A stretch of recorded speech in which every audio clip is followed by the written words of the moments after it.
thought I'd put a quick top 5 together of what I've learned over the last few months from karting. Obviously, it's coming from a point of view of someone extremely new to the sport. Also, they are higher karts. They're not your two strokes. They're not your kind of full fat, full power karts. So, I mean, what I feel from this must be kind of times 10 on anything like that. But I'm just surprised how physical it really is. The first time I went karting, I mean, I was sore the day after. There's no power steering or anything like that. It really is. You're kind of just connected straight to the kart. Kind of going around corners, you feel it in your neck. And recently, I just done a race of 20 minutes at South Coast Karting, and the bottom of my back was killing me.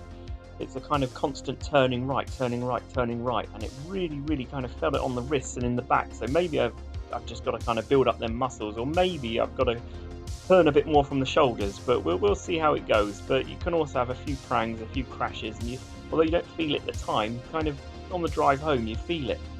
So yeah, it's very, very, very physical.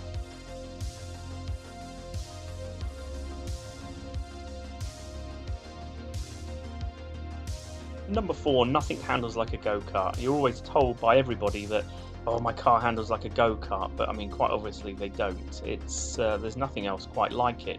Again, saying it's physical, it's the forces you can put on the thing before it even gives up or even thinks about giving up. So when you're up against people that have never been karting before, they do poodle around the track thinking it's going to give way, but the kart can do 10 times more than you could ever do when you're kind of starting out. So that's probably the biggest thing I've learned really so far, is that the kart can be pushed and pushed and pushed and pushed before it really does give up. It's also worth mentioning how relatively cheap hire kart racing is. I mean, if you wanted to do a full season of racing in your own kart and buying your own kart, it's still thousands and thousands of pounds before you're competitive. It keeps everything really level as well, so all the karts are the same, so on and so forth. Just in the background there, you can see the price of kind of arrive and drive for different teams, and again, it's thousands and thousands. So when I first started karting, thinking paying out 25 quid for kind of 20 minutes was quite expensive, but when you actually look into it, it's relatively cheap.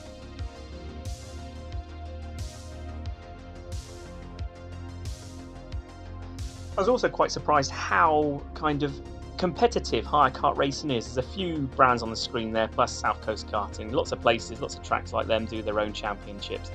When I turned up to do my first Rappy Kart race, as you can see there, the list of people that were competing, and it's just surprising how good the quality is and how good some of the races are. It's all very close at the top, and there are some really, really, really decent drivers.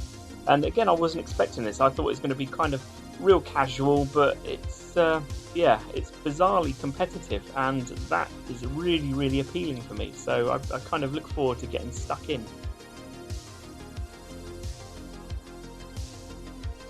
Number 1 is how super helpful everyone's been. I'm not sure this will be everyone's point of view, but everywhere I've been, they've gone above and beyond to be helpful.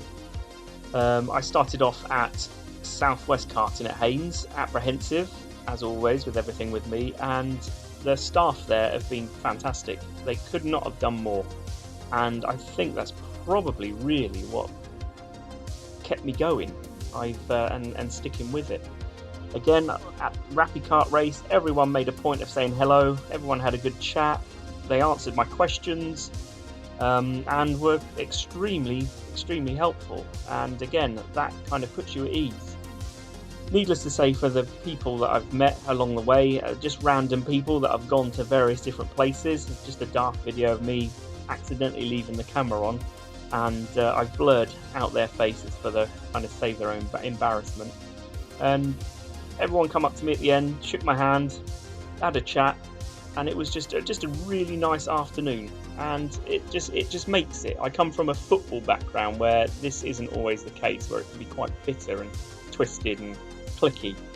I'm sure at some point I'll come across all that in karting, as we're all human beings, but ultimately so far it's just been 100% positive and 100% helpful. So yeah, I'm just a bit annoyed I didn't take it up a little bit sooner, but I suppose 38's not a bad age to start your motorsport career.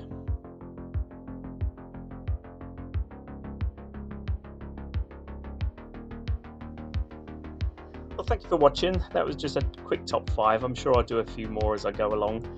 It would be ace if you could subscribe. It just makes my life a little bit more easier knowing that somebody is at least actually listening to my waffle.